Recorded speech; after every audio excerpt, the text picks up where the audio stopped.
Let's start with a little activity.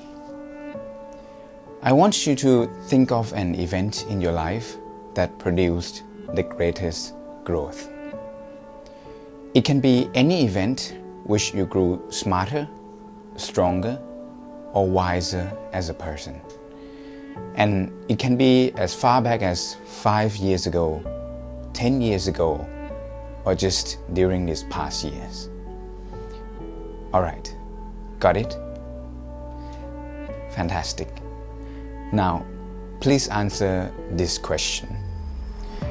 Was the event that you thought of just now a good event or a bad one? Was it a time of joy and laughter or a time of pain and suffering? I bet that is the latter.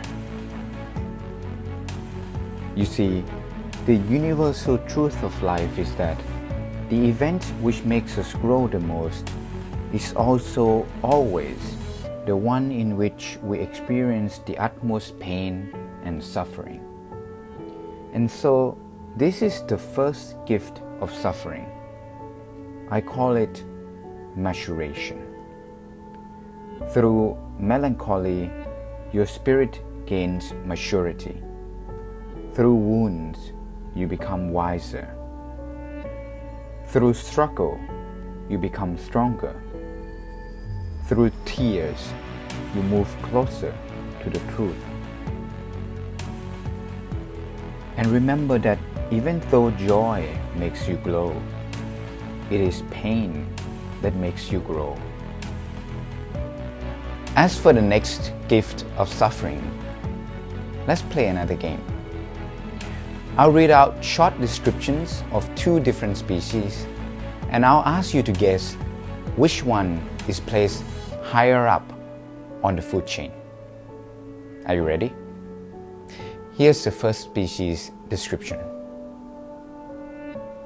As soon as a member of this species is born, they can protect themselves from harm and defend themselves against certain predators right away.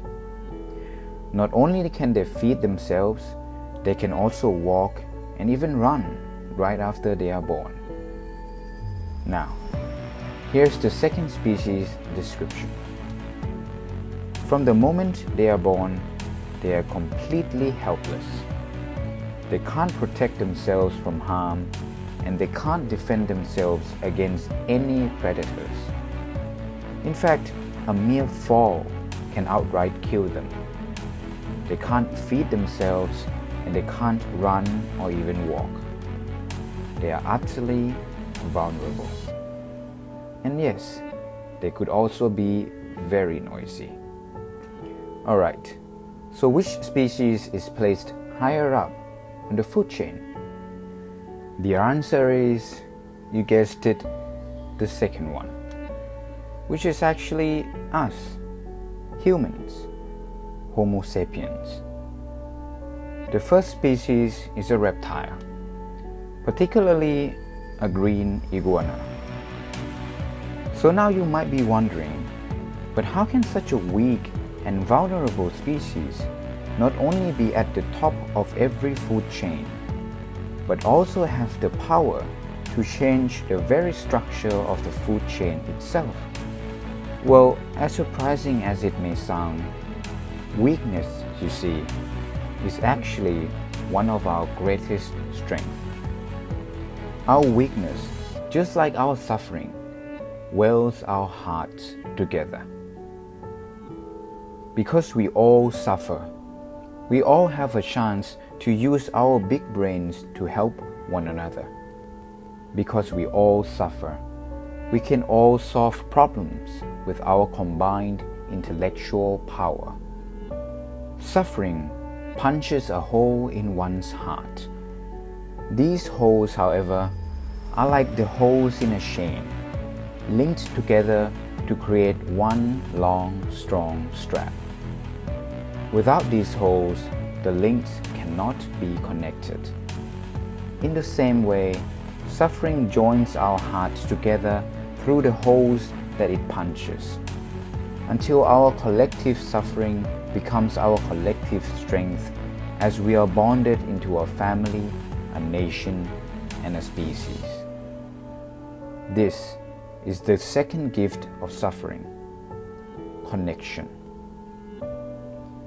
There is hardly anything in the world that can bring us closer together than shared suffering. And nothing can hardly bond us stronger than common pain. If there is no weakness and suffering in this world, we might choose to live like those reptiles, powerlessly independent and sadly in solitude.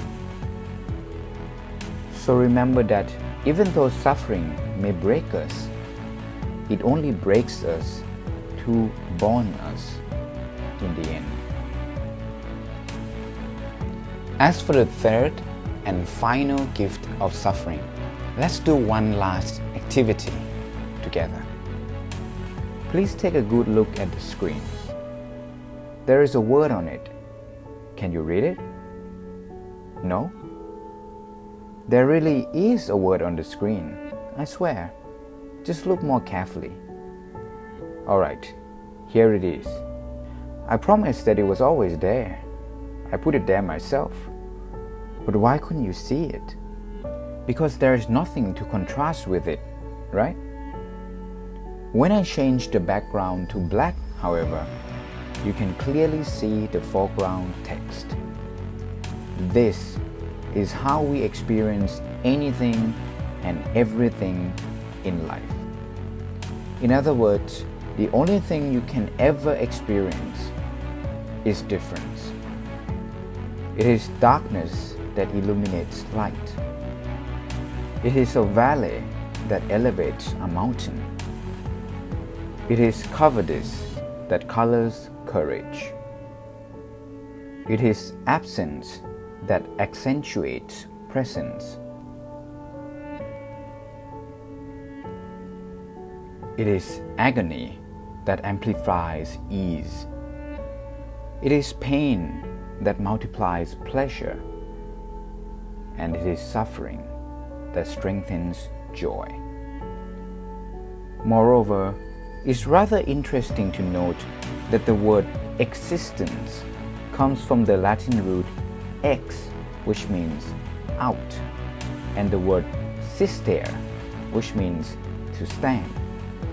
Thus, existence literally means to stand out.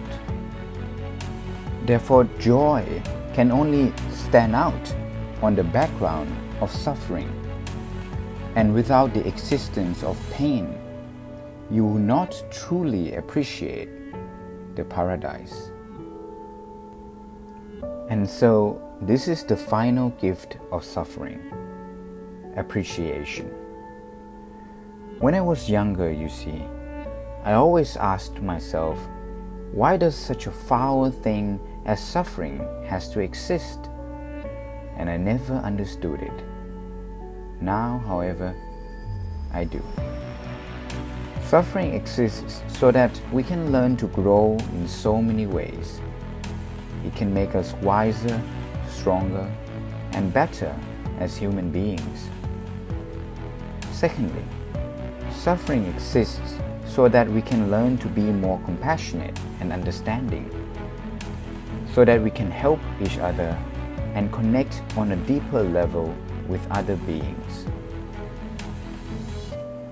And lastly, suffering exists so that we can learn to truly appreciate all the positive emotions at its opposite: joy, happiness, pleasure, peace, comfort, and love. So the next time you encounter suffering in your life, try not to fight it, curse it, reject it, or even run away from it. Instead, embrace it. And you might realize something quite profound, that suffering, once fully embraced, will transform itself into joy instead. This is Kay signing off. Till next time. Be peaceful. Be powerful.